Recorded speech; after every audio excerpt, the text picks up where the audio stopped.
Have you ever been in a situation where someone asks, "So, tell me about yourself," and your mind just goes totally blank?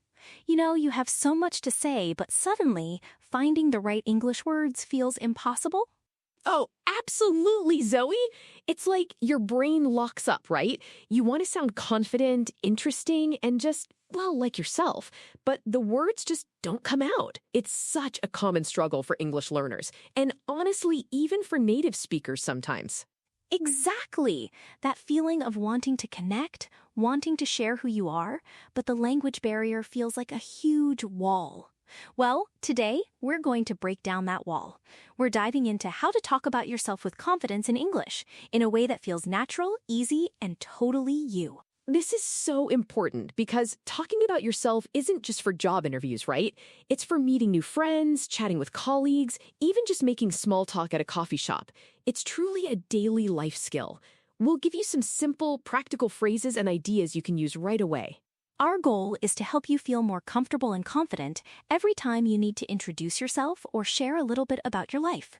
We're going to make it simple, clear, and super actionable. So let's start with the very basics, the building blocks of talking about yourself. The foundation! What's the absolute first thing we usually share, Zoe? Your name, of course. It sounds obvious, but there are a few ways to say it. The most common and direct way is, "My name is your name." Simple, clear, effective. For example, "My name is Zoe." And you can also say, "I'm Harper." This is a little more casual, maybe for when you're introducing yourself in a relaxed setting. Both are perfectly fine. So, "My name is Harper" or "I'm Harper." That's right. And sometimes, especially if your name is a bit uncommon or hard to pronounce for English speakers, you might want to add, "It's spelled, spell your name." This is super helpful and thoughtful. Yeah, I appreciate it when people do that for my last name, which can be tricky. So, after your name, what's the next most natural piece of information people share? Often it's where you're from. This is a great way to start a connection. You can say, "I'm from City Dyke Country." For me, I'd say, "I'm from London, England." Or if I want to be a bit more general, "I'm from England." And I would say I'm from Canada. Simple. You can also say I grew up in City Dyke Country if you want to emphasize your upbringing, even if you don't live there now. For instance, I grew up in a small town in Alberta, Canada. It adds a nice detail.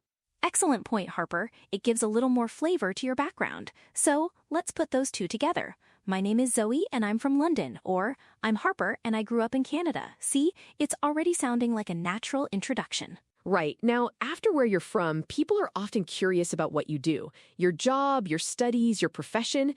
This is a big one for daily conversations. Absolutely. The most common way to express this is, "I'm a your job title." For example, "I'm a teacher," or "I'm a student." If you're a student, you can add, "I'm studying your subject," or "I'm a student at your university." And if you work for a specific company, you can say, "I work at company name" as a job title. So I work at Thesaurus Thrive as a podcast host. It's clear and gives more information. Perfect. What if someone isn't working or studying at the moment, Harper? What could they say? That's a great question.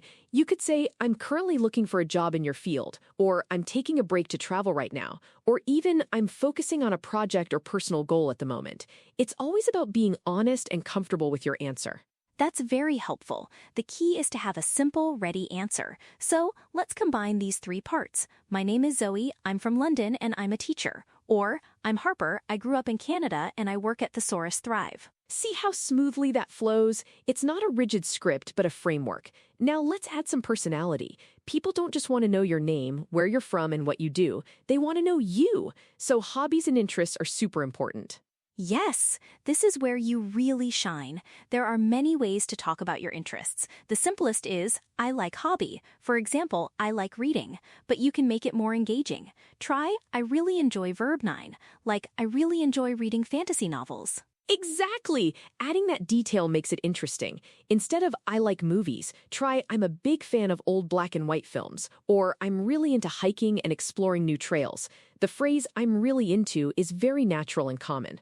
Another great one is, "In my free time, I often activity." For instance, "In my free time, I often go for long walks in the park." Or, "In my free time, I often try new recipes in the kitchen." This sounds much more natural than just listing things. It invites a follow-up question. If you say, "I really enjoy cooking," someone might ask, "Oh, what kind of food do you like to cook?" Or, "Do you have a favorite recipe?" That's the goal, to open up a conversation. Think about 2 or 3 interests that you genuinely enjoy and can talk about for a minute or two. You don't need a huge list, just a couple of things that make you, you. And remember, these don't have to be super unique or impressive. Liking to read, watching TV shows, playing video games, gardening, spending time with pets, these are all perfectly normal and relatable interests. Right. Don't feel pressured to invent something exotic. Authenticity is key. So, let's try combining everything we have so far. My name is Zoe, I'm from London, and I'm a teacher. In my free time, I really enjoy reading fantasy novels and trying out new coffee shops. And I would say I'm Harper. I grew up in Canada and I work at Thesaurus Thrive. I'm really into hiking, especially in the mountains, and I also love baking for my friends and family. See how much more complete and personal that sounds. It sounds fantastic, Harper. Now, sometimes, in more casual or friendly settings, people might ask about your family. You don't have to go into deep detail, but a simple answer is always good to have. For sure, you could say I have number siblings, like I have one brother and one sister, or I'm an only child. If you have children, you can say I have 2 kids, or I have a daughter and a son. And if you live with family, you could say, I live with my family, or I live with my parents. If you have a partner, I live with my partner, or I'm married. Keep it simple, friendly, and brief unless the conversation goes deeper. It's all about being comfortable with what you share. You don't need to share everything about your life story in one go. It's about giving enough information to foster a connection. Exactly. Let's think about dreams or goals. This can be a bit more personal, but in certain conversations, it can show ambition and passion. You could say, one day I'd love to goal. For example, one day I'd love to travel around the world. Or my dream is to goal, like my dream is to open my own small business. This shows a little bit about your future aspirations and can be a great conversation starter with someone who shares similar goals. It adds another layer to your introduction. So, now we have a really comprehensive framework. Name, origin, what you do, hobbies, and optionally, family and dreams. You can mix and match these depending on the situation. The key is to practice putting these pieces together. Don't try to memorize a long speech. Instead, think of it as having different building blocks that you can use as needed. Let's try some simple sentences for our listeners to repeat. Great idea, Harper. All right, everyone. After each sentence, I want you to repeat it out loud. Don't be shy. Speaking aloud is crucial for building fluency. Ready? My name is your name. Go ahead. Say it. My name is your name. I'm from your country city. Repeat. I'm from your country city. I work as a your job. I'm a student. Say it with me. I work as a your job. I'm a student. I enjoy your hobby. One more time. I enjoy your hobby. It's great to meet you. Practice saying it's great to meet you. Excellent! Just repeating those simple phrases helps build muscle memory for your mouth and tongue, making them feel more natural when you use them in a real conversation. Let's try a mini conversation now, just to show how these pieces fit together. Sounds good. I'll start. Hi, my name is Zoe. It's lovely to meet you. Hi, Zoe. I'm Harper. Nice to meet you too. Where are you from? I'm from London, England. And you? I'm from Canada. What brings you here today? Well, I'm here for a conference. I work as a language coach. What about you, Harper? What do you do? Oh, that's interesting. I'm a podcast host and content creator, and when I'm not working, I'm really into hiking and exploring nature. Hiking. That sounds wonderful. I love being outdoors too, though I mostly enjoy walking in city parks and trying out new coffee shops. Do you have any favorite hiking spots? I definitely do. I could talk for hours about them. But you see how that worked? We exchanged basic information, then found a common interest to expand the conversation. Exactly. It wasn't about giving a whole life story. It was about sharing a few key details and then letting the natural flow of conversation take over. This brings us to some important motivation and tips for improving your English fluency. My first tip is start small. Don't feel like you need to have a perfect, elaborate answer for tell me about yourself. Just focus on those basic building blocks first. Name, where you're from, what you do. Master those and then slowly add more details like hobbies or family. That's a brilliant tip, Harper. My second tip is practice regularly, even if it's just with yourself. Stand in front of a mirror and introduce yourself. Talk about your day. Describe your interests out loud. The more you physically practice speaking, the easier it becomes to form sentences quickly and confidently. And it doesn't have to be a big formal practice session. Even just thinking in English throughout the day helps. For instance, if you're eating lunch, describe your food to yourself in English. This sandwich is really tasty. It has cheese and tomato. Yes, absolutely. The more you immerse yourself in thinking and speaking, even silently, the better. My third tip is, don't be afraid of mistakes.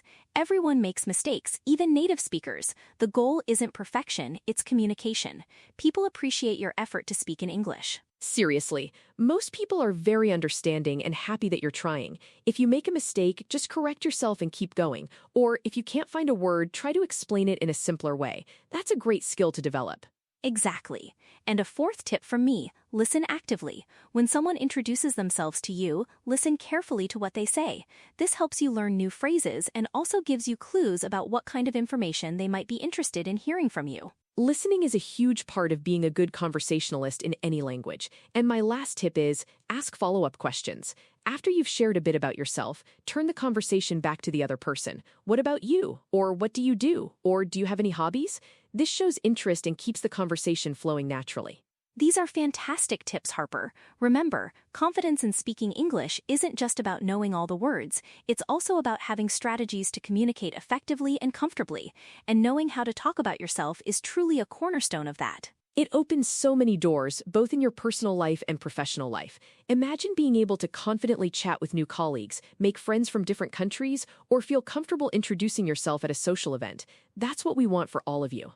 So, take these phrases and tips and start practicing today. Start simple. You can even write down a few sentences about yourself using the structure we discussed, then practice saying them aloud. Think of this as building your personal English profile. What are the key things you want people to know about you? How can you express them clearly and naturally?